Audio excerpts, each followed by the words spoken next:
When everyone is fearful, that's when I get to see ano ba yung meron sa market. Long term, for the US economy, kailangan magbuuin niya ulit yung bansa niya eh.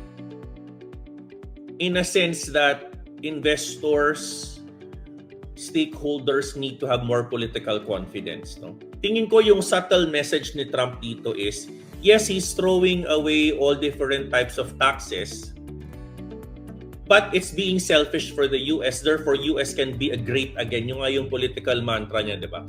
Make America great again. It can strengthen the dollars. So, should it strengthen crypto or Bitcoin? For me, yes. Ba't ko nasabi yan? For me kasi, it's time that crypto or Bitcoin decorrelates. With all of the political landscape on crypto in the US being more clear, institutions like MicroStrategy buying $1.9 billion worth of Bitcoin again, I think they're capitalizing on the fact that the market is very scared. That's why they want to buy and buy and buy.